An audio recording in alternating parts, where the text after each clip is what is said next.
Welcome to another episode of Sketchy Ideas, the live point counterpoint video podcast where we illustrate and debate concepts surrounding leadership, business, and personal achievement in a way that may make you think twice before you implement that new idea you just learned all about on the internet. Hi, I am Michael Rampola. And I'm Brad James. And we are excited to be your co-hosts once again today. Today we're going to talk about a real-world example of how to navigate the nonprofit world while still serving your mission. And yes, it involves profits. More on that in a minute. But first, a word from our sponsors. Sketchy Ideas is powered by Cream City Marketing and Spirity. For a word about Cream City Marketing, here's Brad. It's your business, so you have to be in charge of everything, right? Nope, you're wrong. Even the most organized people need some help sometimes. Maybe you don't have time to do X, Y, or Z, such as social media, branding content. Maybe you got to work on that website. Cream City Marketing can help you with that. Our marketing experienced team works with you to relieve the stress around all of those items that might be a little bit over your head or above your pay grade in your mind. So you can reach out to us at Cream City Marketing. Cream City Marketing will handle the stress so you can do the rest. Contact Aaron at creamcitymarketing.com. Awesome. Spirity is, now you know what Spirity is. Here we go. Spirity, as a business leader, you're responsible for the success of your organization. Spirity offers the one application-driven strategic business transformation system that aligns your team and culture to ensure that everyone is doing the right things at the right times. As a result, what you get is an optimized organization where everybody knows what's most important and is doing those things all the time. The result of that, as you can imagine, that's consistently achieving and exceeding your business objectives. That sounds as exciting to you as it does to me. Connect with us at spirity.com. Spirity, transform for growth. Speaking of transformation, we're excited to talk today with an organization that has transformed, is transforming, is in the kind of state of constant change that I think is the good kind, the kind that looks like resilience and staying afloat despite everybody else trying to sink you, economy included. So we're excited to talk today with Katy Corey, Director of Development for the United Performing Arts Fund. Around here in Milwaukee, we just call them UPAF. Hi, Katy. Hi. Nice to have you. I'm so excited to be here. Well, we hope that feeling continues as we go through our time together too. Likewise. So, Katy, you were... she sounds concerned already. This is concerning. She sounds concerned already. I think a healthy dose of skepticism is probably a good thing. That we promote that, right? We're behind that. Yeah. Katy was somebody who was really watched, I think, with, I don't know about excitement, trepidation, what you want to call it, last week when we dove all the way into why nonprofits can or can't succeed when it comes to talking about and thinking about themselves differently. Katy, you said that really resonated with you. So we're excited to have you come on and hear a little bit about why this resonates from your experience working with the nonprofit space and the missions that you serve. So tell us a little bit about the history that you have and why this idea about how nonprofits operate was so important to you. Great. Yes, I did love last week's episode. I think I appreciated your focus on the three customers, in which I think a lot of times we as nonprofits overlook. Certainly it's the funder.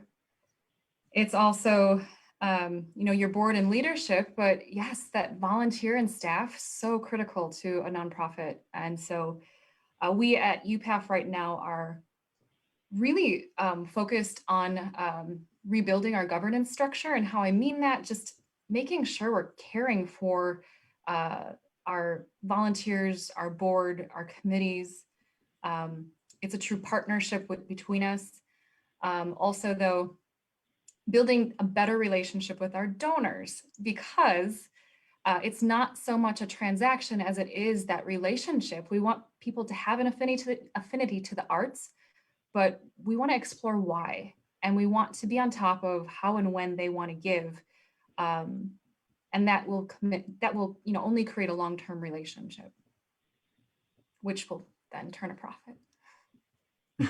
Well, appreciate that you took it to the logical conclusion because, okay, Brad and I talk about sales is about relationships. Great. But if it's only about relationships and never about dollars, that's not sales, right? That's just networking and hanging out with people. So how have you seen relationship building serve nonprofits well, and where have you maybe seen that not? Before we even dive into that, I want to know what's your backstory. How did you get to this point so that everybody understands where your headspace is in this entire realm of the organizations you've helped? Because it hasn't just been UPAF. You've got a laundry, you've got a number of things you've done in your career. This is why it's a co-hosted show, because Brad slows me down when I get ahead of myself and our audience. He thinks everybody knows the backstory already. Well, I operate from, I'm sorry, everybody doesn't know what's going on in my head. Katy and I have history. Like, you guys don't know all about her?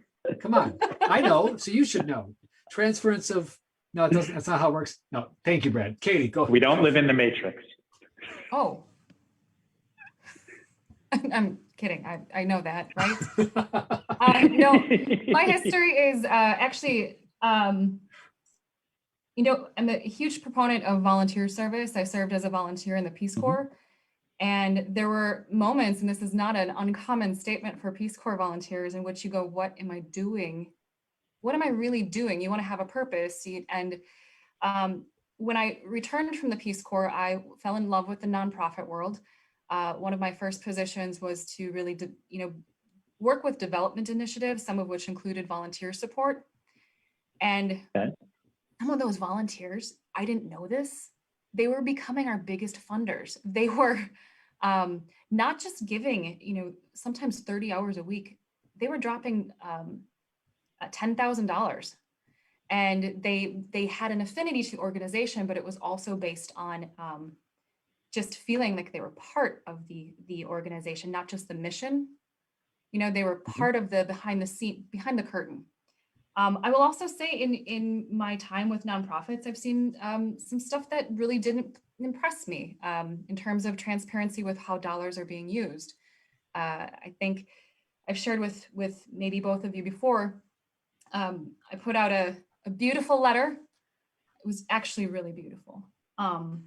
In that I'd asked for donors to provide dollars for diabetic socks and medication pill cases. And the organization's like, you raised about $7,500 for this 2-week campaign. We need that money. And I said, no, we promised the donor that it would go to exactly what we said it was, diabetic socks and these medication pill boxes. So that was a moment for me, which I didn't feel like we were transparent as a nonprofit. And I did not want to take advantage of our donors. I see UPAF doing that a lot differently. Okay. So what brought you to UPAF now? Like, so because you've done way more than that too, but we're condensing things down a little bit for the sake of the show, right? So what brought you into UPAF, and what is your role at UPAF? And then that way people get the backstory so we can dive into the transition and what you guys are working on a little more. I took some time to work with a small marketing firm in Milwaukee. And while I think marketing is very important, I wasn't your best marketer. I'm a good storyteller. But there's so much tech stuff involved with marketing, and I wanted to get back into people, which for me is the nonprofit world. So May of 2019, I joined UPAF, and I am their development director of leadership. And so that means I often work with some leadership donors, foundations, and the planned giving initiatives that we have here at this time. Okay, so you got pulled in May 2019. Maybe now you can expand. Tell us what UPAF does, because I think that needs to be, so everybody has some context.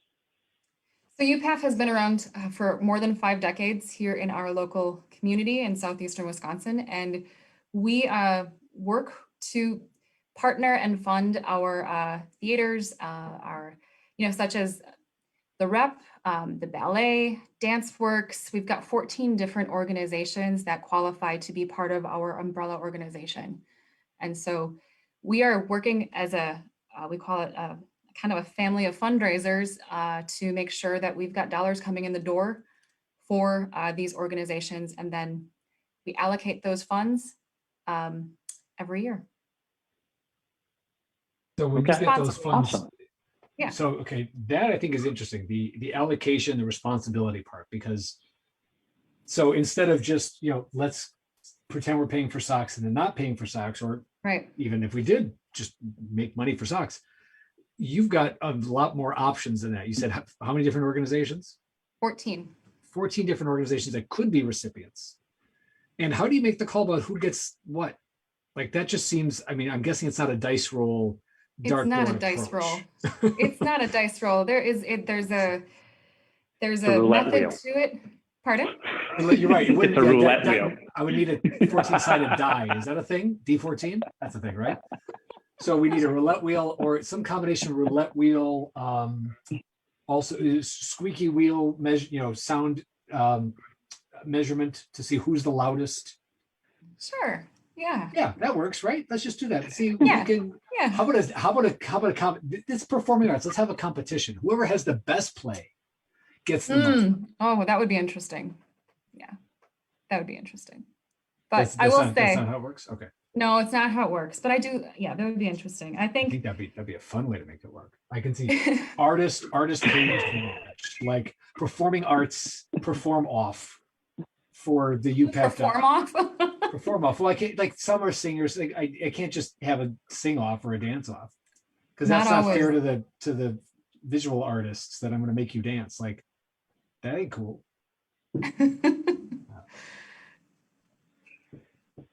So how do you really do it? There's probably some technique, I'm guessing. There is. We've got a very strong leadership board. We've got a financial committee, an executive committee, and then we have a team internally who is really studying that allocation process throughout the year. There are applications that each member group has to submit annually. We want to make sure that if we are providing dollars to these organizations that we so full-heartedly believe in, that they are also being responsible with how they manage their funds as well. And so there are a number of components. I'm not entirely aware of the formula, but I know that it's a process that is tedious and it is revisited consistently to make sure that we're being fair. It's also one in which we're very proud of because it allows us to have a 4-star charity navigator, which means we are in control of how we are managing funds and we can share that with our donors as well. Okay, so that sounded am I out of like breath? that's Did I the just no, that was beautiful. That was like okay. read right from the Yeah. dialing for diabetic socks script. So what I heard you say, you said one of our favorite buzzwords, which means you do get the prize for the day, which is process. Good. I like That's process. one of our favorite things. I also like process. It's good, and not only a process, but a process with metrics. We revisit and evaluate, and it sounds like people have to account for what they are doing with what you gave them, which is a process and metrics within a process and metrics, and that's robust, which means you get your 4-star. Okay, so tell us about this. Sounds like if I'm a nonprofit, this charity navigator thing is like my Golden Globes, right? Like this is a big deal. It is a big deal. It's basically recognizing a nonprofit for being responsible with how they allocate or use their funds, and it's also giving us a star that we can put on the signature of every email we're putting out or every letter that we're putting out to donors and saying, you can trust us. We're going to use your dollars in a way which they're going to what we asked you for that dollar for. And not socks. Well, we wanted those dollars to go to socks. Oh, sorry, that was the plan. The plan was to fill socks. We can get the socks. Yeah. I like this idea, the independent, independent body kind of, doing, giving you the official rating. It feels very ISO of the, does it? Like, Brad? Yes, no? Brad? I'm just trying to, so I'm trying to dive into like, so I would imagine that this 4-star thing means that you guys really run the organization. It's a tight ship. And it goes back to what we're trying to get across is that the best nonprofits are yes, mission driven, but they have process, methodology, and systems backing what they're doing in order to be able to execute and implement consistently every single year in order to achieve whatever numbers or goals that have been set. Correct. Yeah. And I'm very proud of it. As a person who works at a nonprofit, I'm very proud to wear that badge. Yeah, it's definitely something I haven't seen a lot of that around. That's something new to me, actually. So I was just trying to look and see who puts that out there. Not sure, Brad. All right, we'll put Brian on that one. Well, I think what's interesting about this idea is that, so in every industry, there's kind of the official or unofficial kind of governing body, the who says what's good, right? You know, JD Power does its thing, and everybody kind of knows those names, right? So in the nonprofit space, Charity Navigator is the de facto clearinghouse for, is this one legit? It's the Better Business Bureau of nonprofits, right? So if I can say we're a 4-star Charity Navigator organization, that's validating not only do we have a good, it's actually, let me ask this, it doesn't even matter if you have a good mission. I'm guessing not judging you on the quality or the importance of your mission. They're judging you on how well you're serving it and how well you're stewarding what you're being given, which I think is really cool because, I mean, who's to say that one mission is more important than another? The question is, how well are you serving it? That's like saying one person, one child is more attractive than the other. That's a weird thing to say too. But I will say, it's the mission. I could fall in love with any mission, but I want to back up as a responsible person who's asking for dollars. I want to back up an organization that I know confidently that those dollars are being funneled the right way. Okay, so Brad, we're not wrong. There's actually a whole entire organization that agrees with us. Yes, there is. I just pulled it all up. This is exciting. Like, okay, a lot of our stuff is great in, not all, a lot. Some of our stuff is great in theory, and then we're like the ones out there yelling. Whoa. All of our stuff is awesome. Doesn't mean it's great. Okay, all of our stuff is awesome. Some of it in theory, some of it in reality. The fact that, Brad, if I recall correctly, last time you were like, most of my Google search, or at least 50% of my Google search came up about why nonprofits don't need to be caring about profits. Yeah, that was kind of garbage. I just totally disagree with that full-heartedly. Right. And now there's an entire organization that agrees with you. Hey, you've got an organization agreeing with you. I would take, wait, this is somebody, a gold star day. Somebody agrees with me? Michael, you don't even agree with me most of the time. Fair. That's why I want you to have a win. It's not going to come from me. It's got to come thank from you. somebody. Thank You're you. welcome. Charity Navigator agrees with you that organizations who are even nonprofits, or especially nonprofits who are mission driven, it is important for them to be good stewards of the relationships and the funding and the, like, somebody as a whole spends their days evaluating the same things that you evaluate for businesses. Yep. So I found it. So they look at looks like a couple things. They look at financial health, and they look at the financial performance in 7 key areas. Some of them being efficiency and their capacity, and then also accountability and transparency. So it looks like, keep in mind, friends, I'm just looking this up and learning just like you are, that they are looking at, and it's a giant math equation. Wow. We like big math equations. I can tell you guys do. Data. So they're really diving into things dealing with expenses, administrative, fundraising efficiency, allocation of funds, program expenses comparatively to growth, working capital, and then hey, friends, a liability to assets ratio, AKA if you're running a nonprofit and you don't know how to read a P&L, probably should learn that one. It's important. If you're an executive director of an important nonprofit organization and you don't know how to read your P&L, that means you don't know if you're actually going to make it to next year, folks. Just like a business owner. So this is lovely. Thank you, Katie. You just made Brad's year, give or take. Good. You did. I anticipate that generous gift to UPAF, Brad. One less reason people can disagree with me and say I'm nuts. Always ask for the sale, Katie. Always ask for the sale. Well done. Actually, Michael, can I tell you that I was telling Brian yesterday when I was recruiting you to be part of, volunteer for UPAF. Yeah.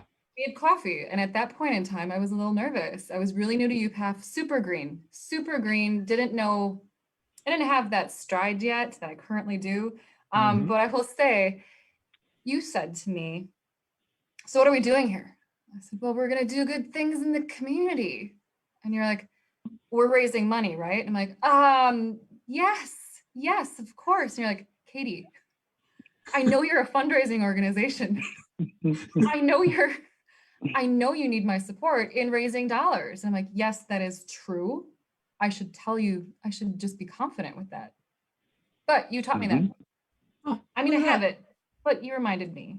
Well, that you had it. You were just relearning it in a new context. It was just very right? sweet. Yes. Well, and not that you're not still sweet, but and I gotta not do my butt. You are still sweet, and you've got the swagger because where you were coming from before, you weren't aligned with organizations that were necessarily backing their stuff up. You're right? correct. So if you're coming in, and we've talked about this idea in here before, there's an idea called I call it Bad Boss Hangover, which is you're going to treat the new environment and you're going to react to it like the old environment until you learn that you can trust the new environment.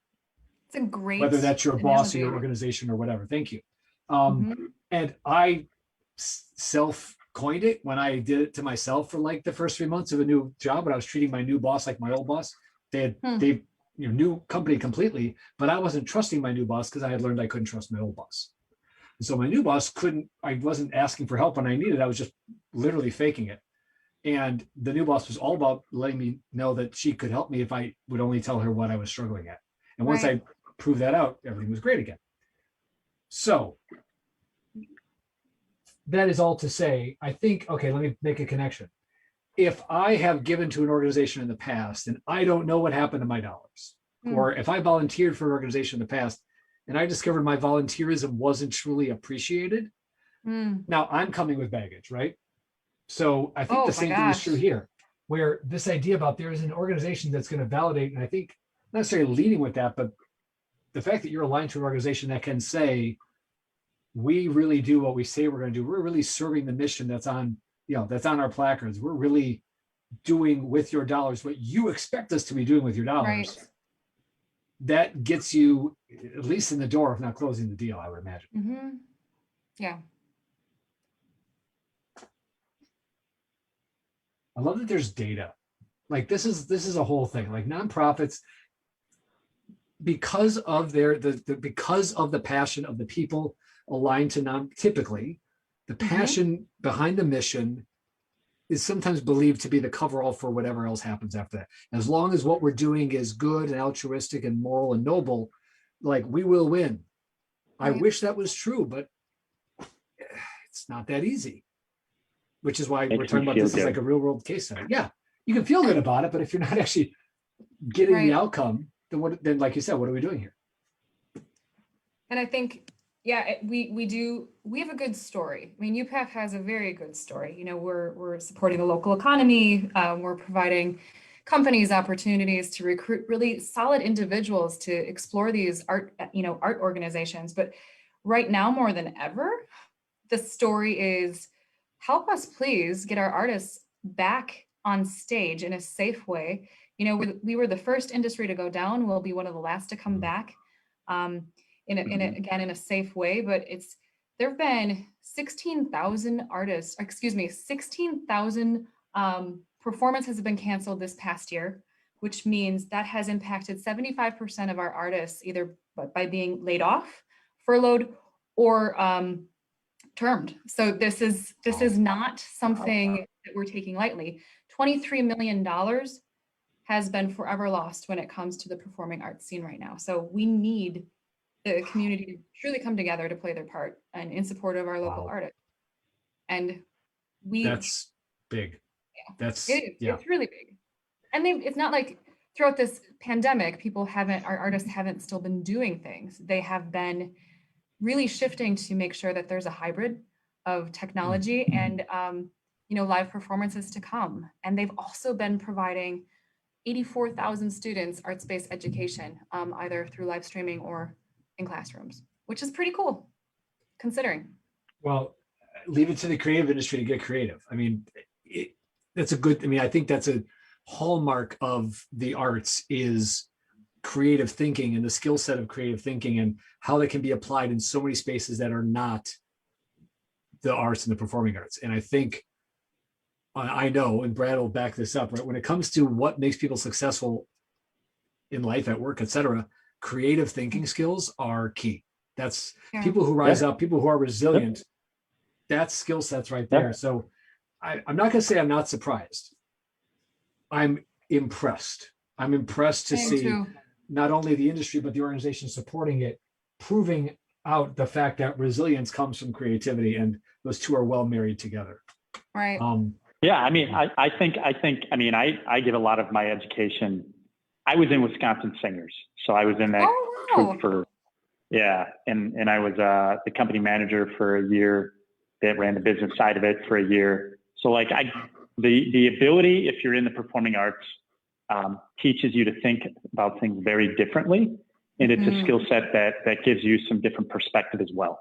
So it's very different than sports, did sports too, but totally different ways of looking at things overall. Yes. Yeah. So and I will say that thing. EQ levels, emotional intelligence levels in classrooms for those who participate in the performing arts are at a very different level. Arts teach you teamwork and connectivity and creative thinking skills so much. I'm glad to hear that, Brad. Pretty cool. Yeah, it's good reinforcement, because when you look at, I'm not just a pretty face on the camera. That's what you need to know. I can sing and dance and perform. That's awesome. That makes me so happy. So Brad should have the randomly break out into show tunes on his board. I feel like we need to get him some honorary swag. We don't need to see me sing show tunes. All right. Well, that's for another night when that's the late night version of Sketchy Ideas. Sketchy Ideas after hours. That's we'll go to Angelo's. We'll go to Angelo's when they reopen, and they'll say, get up and do your thing. Folks, for those of you who don't know what Angelo's is, go ahead. Don't worry about it. For those of you that do, you'll understand my next comment. If we get enough positive reinforcement behind Brad performing live on a future episode of Sketchy Ideas, comment, like, share, anything saying. I will comment and share. Hashtag Brad sings. I think if we can get enough positive reinforcement around that idea, I think we can make that happen. We'll do it for good cause. We'll do it for UPAF. We will. I'm game to do it for a cause. I'm game. I'm open. I can bring some friends with. There we go. It just happened. Yeah, it did. All right. Speaking of raising money for a cause, what did I just get into? Katy, speaking of raising money for a good cause, what is a great way for people to connect to UPAF if they agree with us that funding creative thinking and emotional intelligence in other humans makes us, have a better world? How could you not agree with that? How should they get involved, and how can they support UPAF? Great question. Lots of opportunity you can find if you'd like to learn more on upaf.org. Certainly an easy way to donate a sustaining gift or a one-time gift, whichever is your preference. If you want to volunteer, talk to me. I'm your lady, and I love working with individuals who want to give back to the community in addition to networking. So there's just some good ways to get involved, not just by giving money, but also by sharing a story. Beautiful. I love how you brought it back to storytelling. Or joining me on stage when we put together this random thing over at Angelo's for Yes. fundraising. I love that it's the Angelos. Remember, folks, Brad Sings. Make sure Brad Sings is in your comment, like, or reshare. Every comment, like, or reshare, including Brad Sings as a hashtag, is a point for Brad singing and us making this thing happen. I think this is fantastic. And we didn't even coordinate that. That's just these are things that happen when you get creatives together. I think we're probably supposed to end this thing, right, Brett? Yeah, we're there. Yeah, Well, Brian's yelling at us. We should get out while we still can. So you just learned all about the fact that nonprofits have processes too, and nonprofits who have processes have strong financial health and performance, strong accountability, and good transparency are the ones that are the most successful. Don't just take it from us, take it from the entire organization whose job it is to run big, complicated math problems that prove it. In next week's episode, we'll dive into an equally sketchy idea, I am sure, and hopefully by then we have good momentum behind the Brad Sings movement. So Love please it. send us your questions, inquiries, and requests. That is for Brad's playlist to info@sketchyideasshow.com.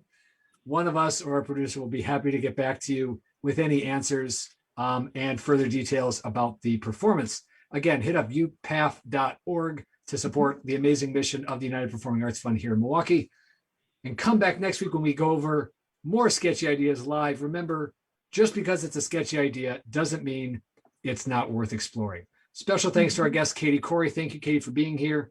We really had a lot of fun. It sounds like you did too.